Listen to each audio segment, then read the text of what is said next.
우리 제목을 한번 다 함께 읽어볼까요? 더 큰 일을 보리라. 아멘. 오늘은 이 더 큰 일을 보리라 라는 제목으로 하나님의 마음을 전하도록 하겠습니다. 작년이죠. 2025년 이 국가 이미지 조사에 따르면요, 전 세계인들이 이 한국인을 향한 이 호감이요 무려 83%에 달한다고 합니다. 그러니까 전 세계인들을 모아놓으면요 10명 중 8명은 한국 사람들을 바라보면 야, 호감이다, 정말 좋은 사람들이다 라고 생각을 한다라는 거죠. 근데 이게 정말 많이 바뀐 겁니다. 제가 잘 알고 있는 한 지식으로 몇 년 전만 해도 이 한국인의 이미지는 정말 좋지 않았었다라는 거예요. 제가 아직도 기억나는 게 이 한 외국인의, 그게 한 5년 전이었을 겁니다. 5년 전쯤에 한 외국인의 이 영상이었는데 그 영상이 참 재밌었어요. 외국인들이 한국인들에게 가지는 이 선입견의 영상이란 제목이었거든요. 어떤 외국인은요, 이 한국에는 전기가 들어오지 않는다고 생각했다는 거예요. 50년 전이 아니에요. 5년 전에. 우리가 들으면 너무 어이없는 말인데요, 이 외국 사람들은요 북한과 우리 남한을 혼동하기 때문에 그 이미지가 참 정말 깡촌 중에 깡촌과도 같은 이미지를 가지고 있었다라는 거예요. 그래서 한국 사람들은 가보면 전기도 들어오지 않고 먹을 게 없어서 주식으로 매일같이 게를 먹고, 그리고 정말 키도 전부 다 작은 사람들밖에 존재하지 않는 그런 나라가 이 한국이다. 이게 외국 사람들의 인식이었어요. 그래서 외국에서 만들어진 이 드라마, 외국 드라마를 보면요, 한국이라는 자막에 보면 정말 야, 저기가 도대체 어디야 할 정도로 깡총 같은 곳을 한국이라고 표현하는 경우가 애번 많이 있죠. 그러다 보니 한 외국인이 이 여행을 떠나게 되었는데 이 일본으로 여행을 떠나게 되었다고 합니다. 그런데 일본으로 바로 직항하는 비행기가 너무 비싸니까 한국 인천공항을 경유하는 그 비행기를 타게 됐다라는 거예요. 한 2시간 정도의 텀이 있었다라는 거죠. 그래서 이 사람은 한국 그 깡촌에 가서 볼 게 뭐 있겠냐, 그냥 2시간 대충 때우고 빨리 일본으로 넘어가자, 이런 생각을 하고 이제 한국에 오게 됐죠. 그리고 나서 인천공항을 딱 내렸는데 눈이 휘둥그레지는 거예요. 가보신 분들은 알겠지만 인천공항은요 전 세계에서도 손에 꼽히는 가장 크고 아름다운 공항 중 하나잖아요. 그 순간 그 외국인은 느끼는 겁니다. 내 생각이 뭐가 잘못돼도 크게 잘못됐구나. 그래서 택시를 잡아 타고 이 서울을 한번 돌아보는데 연신 감탄밖에 나오지 않는다는 거예요. 아니, 어떻게 자기가 생각했을 때 그 논밭에 정말 작고 작은 공항 하나, 허름한 공항 하나가 있을 줄 알았는데 자기 나라보다 훨씬 깔끔하고 가는 곳곳마다 빌딩들이 세워져 있고, 아니 사람들이 보면 하나같이 다 키도 크고 잘생겼고 예쁘고 공기도 얼마나 좋은지 가는 곳곳마다 놀랍다는 거예요. 그래서 그 사람은요 그 자리에서 일본으로 가는 티켓을 취소해버리고 한국에서 2주 동안 여행을 하는데 그게 자신의 인생에 있어서 가장 잘한 선택이었다. 유튜브에 그런 글을 올리더라는 거예요. 그렇죠. 우리가 세상을 살아가다 보면요 우리에게 늘 이런 선입견이 있다는 걸 느껴지게 되죠. 저 사람은 이럴 것이다, 이 지역은 저럴 것이다, 누구는 이럴 것이다.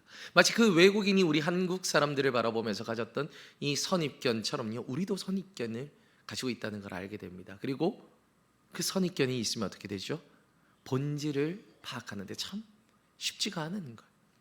머릿속에서부터 이미 저 사람은, 저 나라는, 저 지역은 이라고 생각하기 때문에 본질을 파악하는 게 쉽지가 않은 거죠. 근데 오늘 본문에 바로 그와 같은 사람이 등장합니다. 이 나사렛에, 그리고 이 갈릴리에 대한 아주 큰 선입견을 가지고 있었던, 그래서 예수님이라는 그 본질을 바라보지 못했던 이 나다나엘이라는 인물이 오늘 본문에 기록되어 있죠. 오늘 본문은 이렇게 시작합니다. 예수님께서 갈릴리로 지나가시는 가운데 이 빌립이라는 사람을요 제자로 부르게 되죠. 나를 따라와라. 그래서 빌립은요 아주 기뻐하면서 예수님을 따라갑니다. 왜냐하면 빌립에게는 확신이 있었거든요. 저분이 메시아다, 저분은 구원자다, 저분을 따라가는 것이 인생의 진리다. 빌립은 기뻐하면서 예수님을 따라갑니다. 자, 그래서 그 확신을 가지고 이제 자신의 가장 친한 친구 중 한 명이었던 이 나다나엘을 찾아가서 이야기를 하죠. 막 흥분된 상태로 얘기를 하는 겁니다. 나다나엘, 들어보십시오. 모세가 기록했고 선지자들이 말했던 바로 그 구원자 메시아를 내가 만났습니다. 나사렛에서 온 예수님이라는 분인데 우리가 한번 그분을 만나러 가봅시다 라고 얘기를 합니다. 자, 그러자 어떻습니까? 이 나다나엘의 반응이 참 재밌죠. 46절의 상반절을 우리가 함께 받도록 하겠습니다. 나다나엘이 이르되 나사렛에서 무슨 선한 것이 날 수 있느냐. 아멘. 지금 나다나엘이 뭐라 말합니까? 나사렛에서 무슨 뭐가 난다? 선한 것이 날 수 있겠느냐. 그가 왜 이런 말을 했을까라는 질문을 놓고 보면요, 많은 신학자들은 아마도 나다나엘이 율법을 연구하는 자였거나 혹은 율법에 관심이 많은 자였을 거라, 그렇게 결론을 내립니다. 왜냐하면 율법에 하나님의 말씀 가운데 메시아가 어디에서 태어납니까? 유대 베들레헴에서 태어나잖아요. 그게 확실한데 빌립이 와서 나사렛 예수라고 얘기를 하니, 그 나사렛에서 무슨 선한 것이 날 수 있겠느냐. 왜요? 이사야서 9장에 보면요, 이 나사렛은요 이방의 나사렛이라고 기록되어 있을 정도로 나사렛에는 이방인들도 많이 살고 있었어요. 그러니까 유대인들에게도 엄청나게 이 인정받지 못하는 지역이 이 나사렛이라는 지역이었다라는 거예요. 그러니 이게 말이 안 되는 소리라고 생각을 했던 거죠. 말도 안 되는 소리 하지 마라. 베들레헴이면 내가 속아주겠는데 나사렛 꿈도 꾸지 마라. 그곳에서 무슨 선한 것이 나겠느냐. 나다나엘은 그렇게 얘기를 하는 겁니다. 자, 그런데 여기서 참 흥미로운 점이 하나 있어요.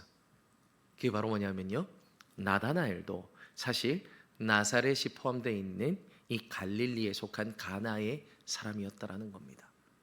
자신도 별반 다를 바가 없는 사람이었다라는 거예요. 제가 그 지역적인 묵상을 끝내면서 다시 한번 이 나다나엘의 고백을 보니까요, 이게 새롭게 들리기 시작하는 거예요.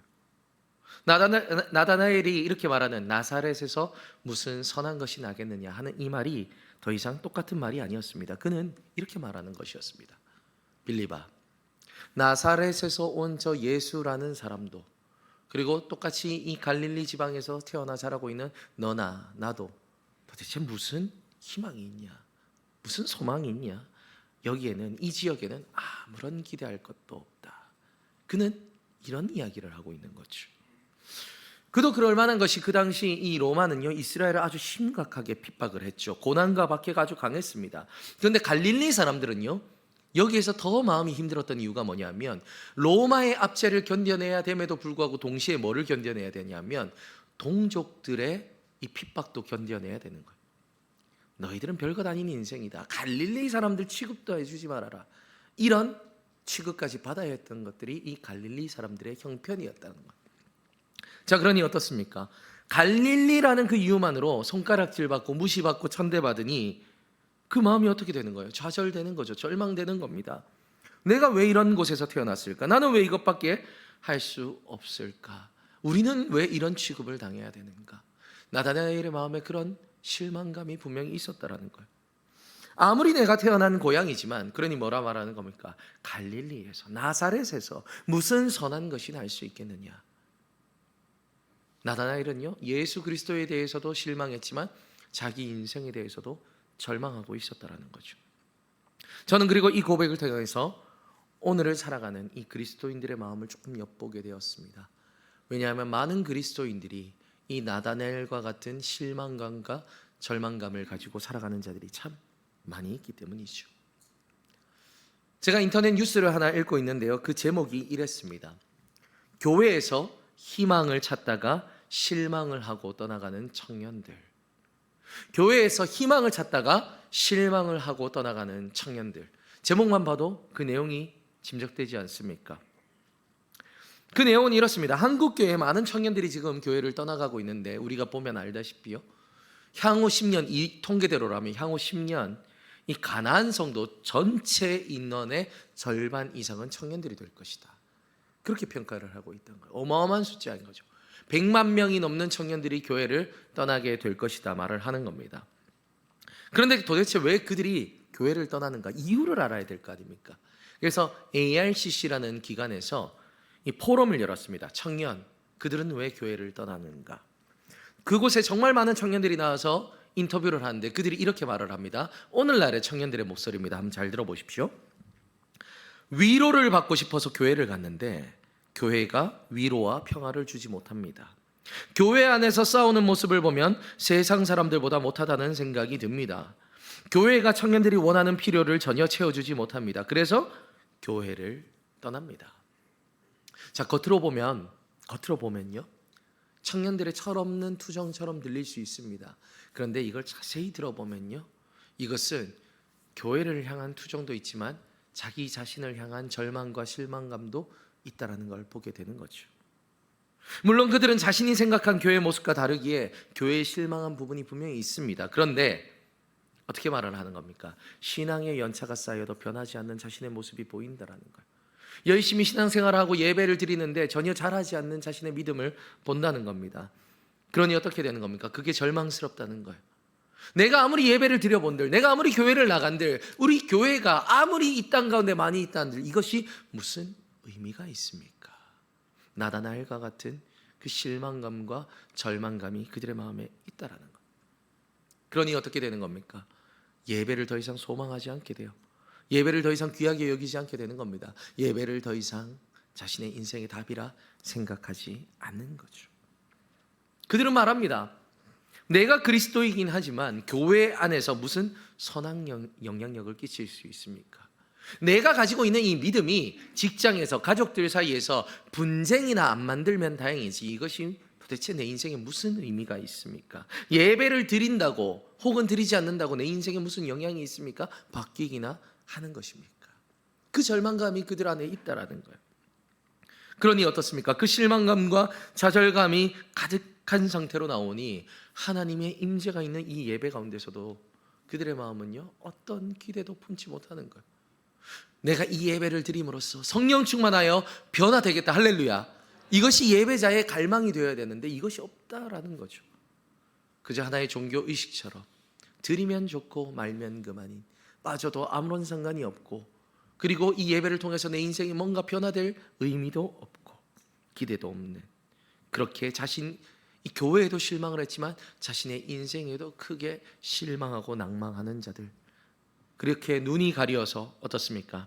아무런 하나님의 은혜를 발견하지 못하는 것이 바로 이 성경에 기록된 나다나엘의 모습이었고, 또 오늘을 살아가는 우리 그리스도인들의 모습이더라는 거죠. 다시 말씀으로 돌아가 봅시다. 빌립은요, 예수님의 그 안에서 메시아인 그 소망을 발견했습니다. 그러자 그는요, 그 기쁨을 나다나엘에게 전했지만 어떻습니까? 나다나엘은 그 선입견으로 말미암아 그 말을 받아들이지 못하죠. 자, 바로 이때 빌립의 태도를 보십시오. 나다나엘이 말합니다. 나사렛에서 무슨 선한 것이 나겠느냐 라는 말을 들었을 때 빌립은 여러 가지 말을 할 수 있겠지만요, 그는 이성적으로 나다나엘을 꼬시려고 하지 않아요. 이해시키려고 하지 않죠. 근데 빌립이 했던 말은 딱 하나입니다. 그렇습니까? 믿지 못하겠습니까? 그러면 와서 보십시오.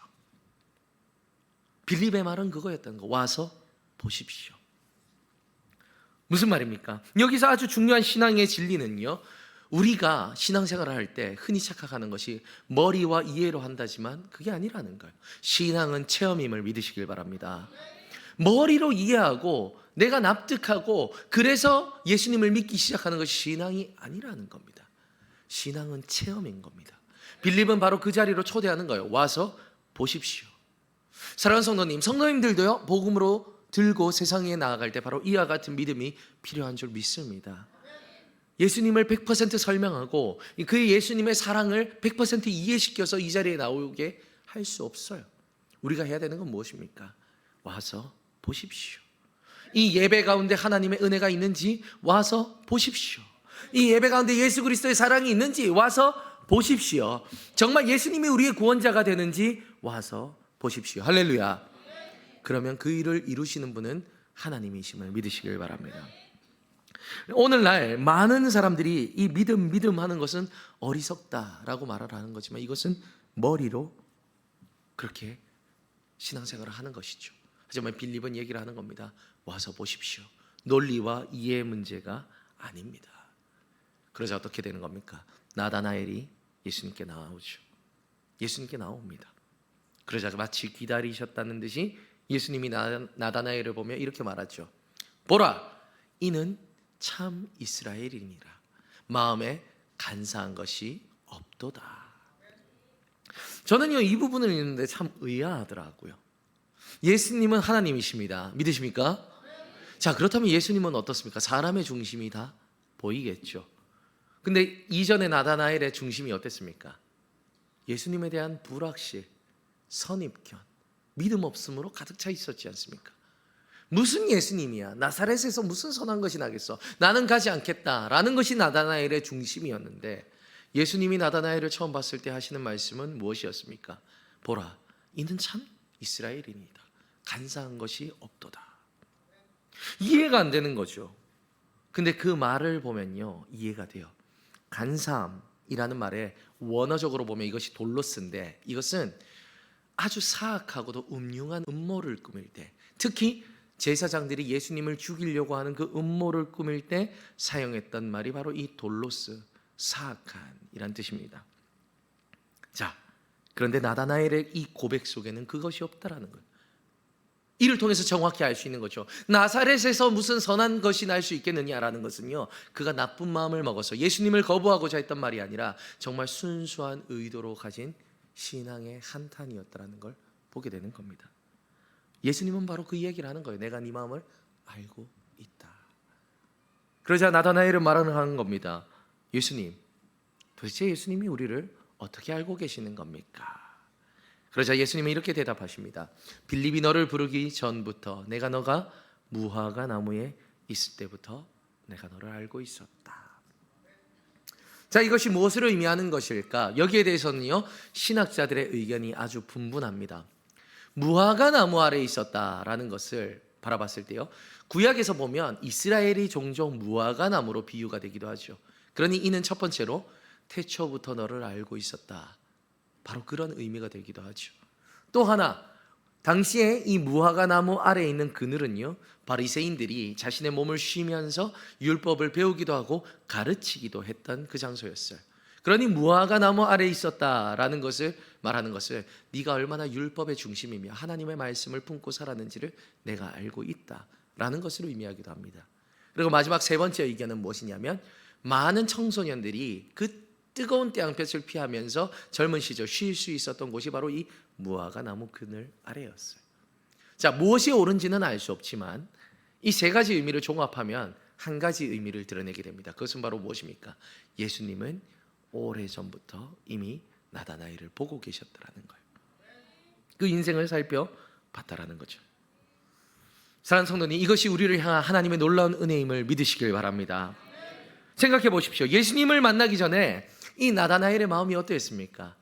세례 요한이 나타나서 온 이스라엘을 들끓게 할 정도로 회개를 선포했을 때도요, 그의 마음은 잠잠했어요. 요동이 없었어요. 나아가 빌립이 나와서 메시아가 오셨다, 나사렛 예수이다 소리칠 때도 그는 거부했습니다. 나사렛에서 무슨 선한 것이 나겠느냐. 그의 마음은 아주 냉소가 가득했고 실패가 가득했고 절망이 가득했고 열정이 없는 상태였다라는 거예요. 고독한 영혼, 그것이 바로 나다나엘의 영혼의 상태였다는 거죠. 그런데 어떻습니까? 그 마음속에 율법에 대한 열망도 있고 바르게 살고 싶긴 한데, 뜨겁게 살고 싶긴 한데, 나도 정말 하나님의 말씀대로 살고 싶기는 한데, 나라는 회복될 기미가 보이지 않고 메시아는 올 기미가 보이지 않고, 나는 지역이 갈릴리라 내가 해낼 수 있을 것은 아무것도 없어 보이고 도무지 그 어떤 것도 이룰 수 없을 것만 같은 그 절망감에 가득한 인생 가운데 혼자 있는 것만 같은 그 고독함을 누가 보고 계셨다? 예수님이 보고 계셨다라는 거예요. 사랑하는 성도님, 이것이 나다나엘을 향한 예수님의 사랑이며 동시에 오늘을 살아가는 우리를 향한 하나님의 사랑임을 믿으시길 바랍니다. 우리들의 아픔을 결코 홀로 내버려 두지 않고 지금도 바라보시며 지금도 우리와 함께 하시는 분이 하나님이심을 믿으시길 바랍니다. 구경선이라는 자매가 있어요. 직업이요, 그림을 그리는 작가입니다. 그런데 이 구경선이라는 자매가요, 어느 날 이 청천벽력과도 같은 소식을 듣게 되죠. 이름도 어려운 이 망막색소 변성증이라고 하여서 이게 바로 뭐냐면 점점 눈의 시력을 잃어가는 병인 거예요. 근데 더 안타까운 건 뭐냐면 이 구경선 자매는요, 이미 2살 때부터 청각을 잃은 그런 장애를 가지고 있던 자매였다는 거예요. 그러니 들리지가 않기 때문에 자신이 유일하게 할 수 있었던 건 보는 거였고, 그래서 했던 직업이 작가라는 직업인데, 이제는 망막색소 변성증으로 인해 금화자 가지고 있던 시력도 잃어가는 겁니다. 치료법도 없다라는 거예요. 그러니 어떻습니까? 절망감이 오는 거 아니겠습니까? 성도들 한번 생각해 보십시오. 태어날 때부터 듣지를 못했는데 이젠 고작 20살밖에 안 된 젊은 나이에 눈이 점점 멀어간다는 거예요. 이때 느낄 그 절망감이 가늠이나 가십니까? 저는 가늠이 안 되더라고요. 그러니 이 사람은 매일같이 울었다는 거예요. 마음속에서 이런 질문이 들었다는 겁니다. 하나님, 제가 만들어진 건 실수인가요? 저는 하나님의 실패작입니까? 저는 왜 이렇게 태어난 겁니까? 매일같이 아침부터 일어나서 저녁에 눈 감을 때까지 했던 건요, 눈물 흘리는 거, 우는 것밖에 할 수 있는 게 없었다라는 거예요. 그래서 어느 날 이 자매는 자신의 인생의 답을 찾기 위해 교회로 나오게 됩니다. 그리고 나서 청년의 예배를 드리는데 오히려 그 순간 이 자매는 더욱더 크게 억장이 무너지게 되죠. 왜냐하면 모두가 일어나서 뜨겁게 눈물 흘리면서 찬양하는 그 청년들의 모습을 보는데 억장이 무너진다는 거예요. 자신의 귀에는 아무것도 들리지 않고 눈도 이제 가물가물한데, 아니 나는 도대체 뭘 그렇게 잘못해서 저 청년들은 저렇게 건강하게 눈물을 흘리면서 뜨겁게 하나님을 찬양하고 또 찬양하는데 나는 도대체 뭐가 그렇게 잘못되어서 망가진 실패작처럼 이렇게 태어나서 찬양을 듣지도 못하고 부르지도 못하고 보지도 못하는 인생인가. 청년들의 그 뜨거운 예배를 바라보니 더 마음이 무너지는 것 같아서 자신은 그 자리에 그저 앉았더라는 거예요. 그리고 눈을 꼭 감고 그 시간이 지나길 그저 간절히 바라고만 있었다는 겁니다. 자, 그렇게 눈을 감고 가만히 있는데 어디선가 따뜻한 음성이 들려오더라는 거예요. 문장은 딱 하나였다는 겁니다. 다 안다. 내가 다 알고 있다. 2살 때 청력을 잃어서 그 어떤 목소리로 들어보지 못한 그 자매가 태어나 처음 들어봤던 따뜻한 목소리였다라는 거예요. 너무 분명한 목소리였다는 거예요. 근데 그 말은 뭐냐면 다 알고 있다. 내가 너의 아픔을 알고 내가 너의 눈물을 안다라는 것이죠. 그렇습니다. 사랑하는 성도님, 혹시 지금 이 시간 이 고난과 절망과 역경의 길을 걸어가고 계시는 분이 계십니까? 기억하십시오. 성도님은 혼자 계신 것이 아닙니다. 하나님은 이미 다 알고 계시고 성도님의 곁에 계시며 성도님을 위로하고 계십니다. 나다나엘도 바로 그와 같은 자매와 같은 그 감동을 느꼈던 것 같습니다. 나사렛에서 무슨 선한 것이 나겠느냐라고 외치며 세상 가운데도 희망을 발견하지 못하고 자신의 모습 가운데도 희망을 발견하지 못했던 그런 자가 나다나엘인데, 예수님이 말씀하시지 않습니까? 내가 너를 무화과 나무 아래서 보았노라. 깊은 회복을 느끼는 것. 그러자 나다나엘이 말합니다. 그렇습니다. 하나님, 당신이 하나님의 아들임을 내가 믿습니다. 당신이 구원자임을 내가 믿습니다. 당신은 정말 믿을 만한 사람입니다. 자, 그때 예수님이 이렇게 말씀을 하시죠. 너는 내가 무화과 나무 아래서 너를 보았다고 나를 믿느냐? 너는 앞으로 더 큰 일을 보리라. 할렐루야. 바로 이 말씀은요, 우리들의 기독교 신앙의 믿음의 본질을 드러내는 겁니다. 오늘날 많은 사람들은요, 신앙을 가지는 데 있어서 하나님께 뭘 요구하냐 하면 이와 같은 증거를 요구합니다. 하나님, 예수님, 성경에 베풀어져 있는 그 많은 기적들 가운데 하나만이라도 저에게 좀 체험하게 해주시면 좋겠습니다. 모세처럼, 다윗처럼, 그 많은 선지자들처럼 그 놀라운 하나님의 은혜와 영광과 기적과 역사를 목격한다면 왜 우리가 믿음을 가지지 못하겠습니까? 38년 된 병자를 낫게 해주신 그 예수님의 은혜를 내가 체험한다면 왜 예수님을 내가 믿지 못하겠습니까? 믿음이 굳건해질 텐데 하나님, 우리에게 증거를 주십시오. 자, 그런데 정말 그렇습니까? 기적과 이적과 그런 것들이 정말 우리들의 믿음을 보증해 주는 것입니까? 아닙니다. 결코 그렇지 않습니다. 홍해가 갈라졌던 때를 보십시오. 그 홍해가 갈라지는 모습을 모세만 보았습니까? 아니죠. 그곳에 있는 모든 이스라엘 백성들이 보았어요. 불기둥과 구름기둥과 만나와 메추라기가 매일같이 내리는 모습을요, 40년 동안 이스라엘 백성들은 모두가 함께 지켜보았습니다. 하지만 그들의 결론은 무엇이었습니까? 여호와를 알지 못하는 자들이 되어 아무도 가나안 땅에 들어갈 수가 없었죠. 예수님의 공생애를 보십시오. 수많은 기적을 베풉니다. 수많은 사람을 살립니다. 근데 그 모습을 누가 봅니까? 거기 있는 수많은 무리들이 지켜봅니다. 그런데 마지막 예수님이 십자가에 못 박힐 때 그들은 모두가 돌을 던지며 예수님을 저주했습니다. 이 모든 것이 의미하는 바가 무엇입니까? 하나님이 우리에게 보여주시는 기적은요, 이적은요, 우리들의 믿음을 조금도 보증해 주지 못한다라는 겁니다. 요한복음이 기록된 기록 목적에도 정확히 그것이 기록되어 있지 않습니까? 예수님께서 제자들 앞에서 이 책에 기록되지 아니한 다른 표적들도 많이 행하였으나 오직 이것을 기록함은, 사도 요한은요 이렇게 이야기를 하는 거예요. 무슨 말입니까? 사도 요한이 본 기적은 이거보다 훨씬 많았다라는 거예요. 예수님께서 보여주신 이적들이 너무나 많았다는 거예요. 근데 오직 이것만 기록함은 이라는 것은요, 그 기적과 이적들이 우리들의 믿음을 조금도 보증해 주지 않는다는 것을 이야기하는 것이죠. 그러니 우리가 보아야 되는 것은 무엇입니까? 더욱 중요한 것은 무엇입니까? 그것은 바로 기적보다 더 큰 일을 보아야 하는 것입니다. 그것이 무엇입니까? 바로 십자가의 사랑인 줄 믿습니다. 예수님께서 하신 말씀, 무화과 나무 아래서 내가 너를 보았다고 해서 믿느냐? 너는 더 큰 일을 보리라. 그 뒤에 이렇게 되어 있습니다. 너는 하늘이 열리고 하나님의 사자들이 인자 위에 오르락 내리락 하는 것을 보게 될 것이다. 이것은 야곱에게 일어난 사건을 은유하신 것이죠. 야곱의 사건이 어떻습니까? 자신의 힘을 다 쓰고 지혜를 다 쓰고 용을 쓰니까 그가 했던 일은, 받았던 일은 무엇입니까? 형에게 쫓겨서 광야로 내몰렸던 일이에요. 그렇게 혼자가 된 것만 같은, 베개도 없어서 돌을 베개 삼아 누워야 했던 그 처량한 인생 속에서 하나님이 꿈을 통해 보여줬던 것이 하늘을 잇는 사닥다리, 그 위로 천사들이 오르락 내리락 하는 그 장면이죠. 그 장면을 보고 야곱이 고백했던 건 무엇입니까? 주님이 나와 함께 하셨는데 내가 몰랐구나 라는 그 고백이었어요.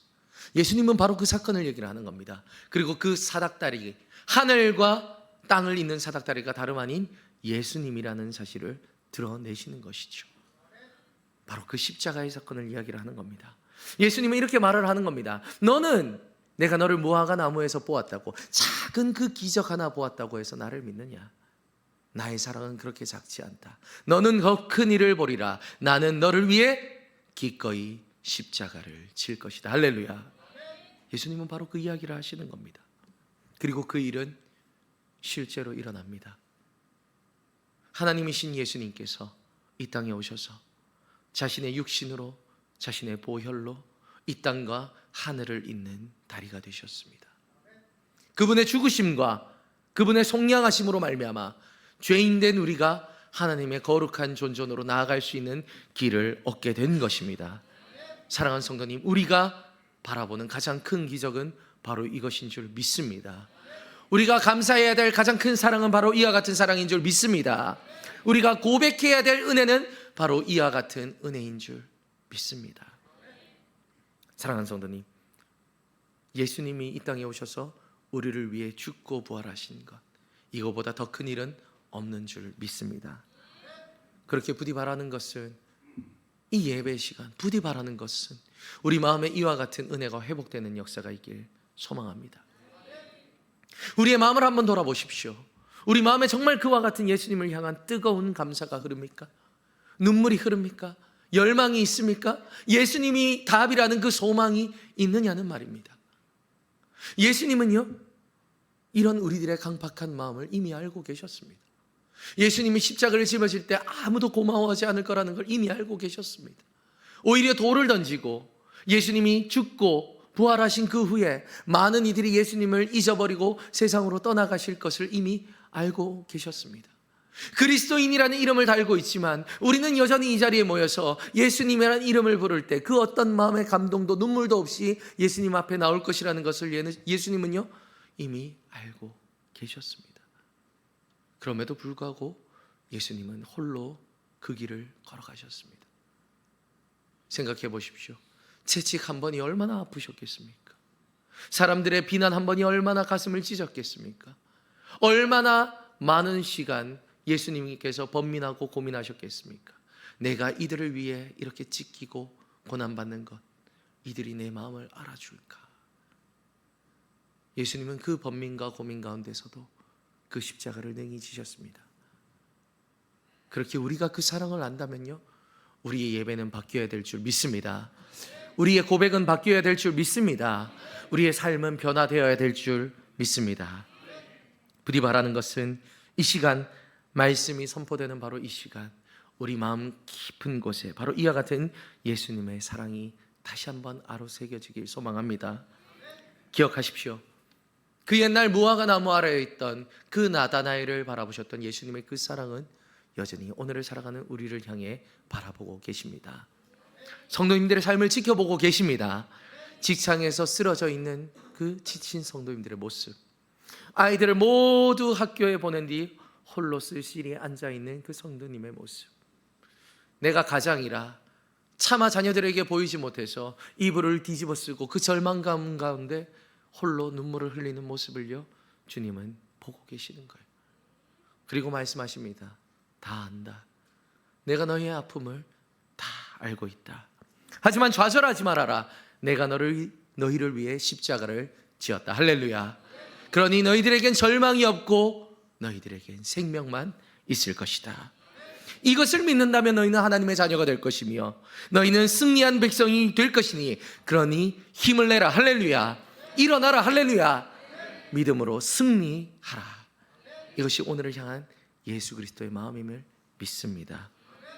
이것을 믿는 믿음으로 이 따뜻한 하나님의 말씀, 예수님의 사랑의 음성을 귀 기울임으로 오늘 하루도, 이번 한 주도 믿음으로 승리하는 성도님들의 복된 하루가 되시길 주님의 이름으로 축복합니다.